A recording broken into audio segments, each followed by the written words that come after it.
Many of us dream of owning our own piece of land, a private retreat, maybe for hunting, recreation, or just cultivating it how we want. Absolutely. That vision of ultimate freedom, the ability to control your own space, it's incredibly appealing, isn't it? It really is. Yeah. But that freedom, that sense of ownership, well, it often brings a pretty significant challenge one people don't always expect. Which is? Trespassers. Yeah. People coming onto your private land without any permission. And look, it's not just annoying, it's actually illegal. And it can be genuinely damaging to the land you've put so much work into. Right. Damaging and just frustrating. Yeah. And that's exactly what we're diving into today. Our focus is on practical, sort of layered strategies to keep unwanted people off your private land. We're pulling insights from an article called Managing Trespassers on Your Property. Okay. It's by Lara Herboldheimer from the AHLA blog, that's the American Hunting and Landowners Association blog, published back on July 31st, 2023. Right, the AHLA. Good source. So our mission today really is to give you clear, actionable strategies based on what Herboldheimer outlines. We want to show why some common approaches might not be enough and what actually, really makes a difference in deterring unwanted visitors. And we also want to explore the bigger picture too, right? Not just for landowners, but maybe for people who might accidentally trespass. Exactly. The implications for everyone involved. Okay, so let's get into it. Let's unpack this. Okay, so first up, maybe the most obvious thing. Signs. The article argues this is fundamentally crucial. Clear communication. Yeah, no trespassing signs. Seems basic, but the article stresses they provide a really clear, easy to grasp message. But, in a world with online maps showing everything, and let's be honest, vandalism, how much can a simple sign really do on its own? That's a fair question. And the article doesn't pretend signs are some kind of magic bullet. It goes into detail, not just that you need them, but how to make them work best, especially against people who might ignore them anyway. Well, it's partly about the legal side, like establishing that a trespasser absolutely should have known they weren't supposed to be there. That means making sure the signs are clearly visible. You have to actively clear away brush or leaves that might cover them up over time. Okay, visibility is key. Makes sense. And placement matters too. The article suggests putting them up high, sort of out of easy reach. So people can't just tear them down easily. Exactly. And you need comprehensive coverage signs at every single entrance and exit, plus all along borders or fences on your hunting land. Yeah, I can imagine how infuriating it must be to find your signs torn down or vandalized constantly. So putting them high, being thorough, those are really practical tips. They are. It's about creating a very clear, visual, and importantly, legal boundary. Okay. And something important for hunters listening. Mm-hmm. Remember, you always need permission to be on someone's land, period. Doesn't matter if there are signs or not. Right. The signs are just reinforcement. Precisely. Mm-hmm. Permission is the absolute key. Signs just make the private property message undeniable. Okay, so signs are the first layer. Clear visual warnings. Then the article moves on to people, our network. Yep. How does building community help keep trespassers out? Yeah, this is interesting. It's quite simple, really, but effective. If you clearly communicate to your neighbors, to everyone around your property, that your land is private, you basically enlist more eyes, people become aware, and if you have a decent relationship with those neighbors, the chances go way up that someone will spot something suspicious and maybe let you know. So it's like creating a neighborhood watch, but specifically for your land boundaries. Kind of, yeah. It adds this psychological element, too. Trespassers might feel like they're being watched more closely by the whole community, not just the landowner. Okay, I like that. Now, here's where, as you said, it gets really interesting.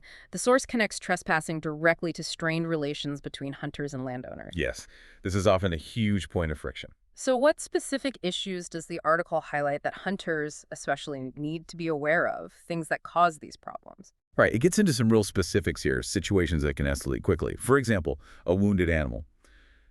If you shoot something and it runs onto private property, Yeah. you must get the landowner's permission before going after it, no exceptions. If you can't reach the owner, the advice is to call the local sheriff or the game authority. Don't just cross the property line. Got it. Permission first, even in that situation. What else? Blinds or tree stands. Never mount them on power poles. Doesn't matter if the pole looks abandoned or old. It's a definite no-go. Okay. And what about just using roads or railway lines to get access? Also addressed.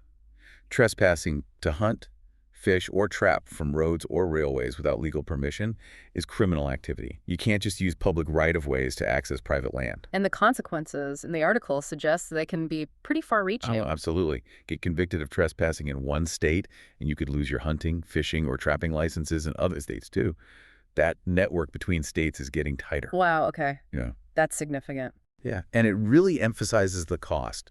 We're talking fines, court fees, potentially jail time, and obviously losing your licenses, maybe for a long time. Big game violations usually mean even harsher penalties. So it's not just a slap on the wrist. Not at all. And get this. If a landowner tells you to leave, verbally or in writing, and you ignore them or come back, that can escalate things to what's called intentional criminal hunting, a much more serious charge. So the message is clear. Respect boundaries, get permission, understand the serious legal and financial risks if you don't. Exactly. It really underlines that. Okay, so we've covered clear communication with signs and the power of community vigilance. Now let's talk about the physical stuff barriers. Right. The source talks about using both natural and man-made boundaries to boost privacy and deter access. It does. Planting natural borders is highlighted as a really great way to improve privacy on hunting property. Planting a mix of trees, shrubs, grasses. It creates this living border. And there's a dual benefit there, isn't there? Exactly. It increases privacy, obviously, but it also adds foliage and cover, which is generally good for the wildlife on your property. So it's a win-win. It's like a natural keep-out sign. Are there faster options if you need privacy sooner rather than later? Yep. The article mentions things like certain grasses, corn is given as an example that can grow tall pretty quickly, maybe just in a few months. That can give you a faster screen. Okay, a temporary fix, maybe, but for something more permanent? Trees are the long-term solution.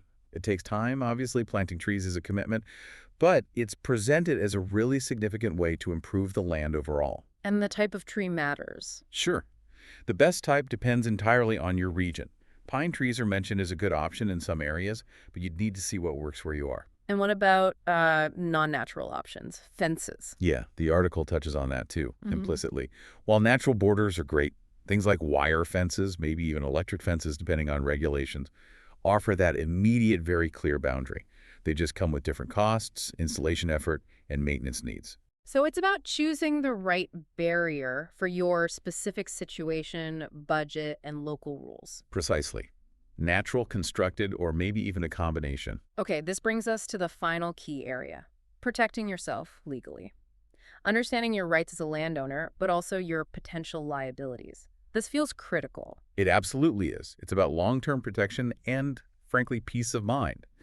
Knowing what you can legally do to deter trespassers, and maybe more importantly, what you can't do, can save you from some really costly legal headaches down the road. Because even if someone is trespassing, you could still be held liable if they get hurt. That's the gist the article flags. Yes. Even if they shouldn't have been there, if a trespasser gets injured on your property or causes damage themselves, they might still try to sue you. Wow. Even if they were in the wrong. It can happen. Which leads directly to the article's recommendation for achieving, as they put it, sound peace of mind. Which is? Getting a vacant land insurance policy. It's presented as a really sensible precaution. Does the article give examples of why that's so important, like specific scenarios? It emphasizes that this insurance isn't just about covering potential injury costs. A big part of it is providing for your legal defense. It helps prevent potentially ruinous legal battles, even if the claim against you has no merit. Ah, so it covers the lawyer fees too. Exactly. Imagine that scenario. Someone trespasses, twists an ankle, decides to sue you. Even if you eventually win, the legal fees could be enormous. This policy acts as a crucial financial and legal shield for those kinds of unforeseen, frankly unfair, situations. So it's really about proactive risk management, protecting your investment and your sanity, basically. That's a good way to put it. Safeguarding yourself against the what-ifs. Okay, so wrapping this all up, what does this all mean? It seems managing trespassers effectively isn't about just one thing. No, definitely not. It requires a multifaceted approach, as we've discussed. You need that clear communication of the signs, play strategically. You need to leverage your community, get those extra eyes watching. Right. You need to think about physical barriers, whether natural or constructed. And crucially, you need that legal awareness and protection, like insurance. It's a combination of things. It is. And being well informed about all these strategies, well, that really empowers you, the landowner, to protect your property, your peace of mind, and ultimately the investment you've made in that space. That makes a lot of sense. So to leave our listeners with something to think about, Mm. in our world today, which is so connected, how can these principles we've talked about, clear communication, community building, setting boundaries, how might they apply beyond physical property? Hmm. Could they protect, say, our personal space online or other kinds of boundaries? That's a really interesting question. And maybe what responsibility do we all have, to respect the boundaries in life that aren't clearly posted with a sign, the unposted boundaries, something to chew on?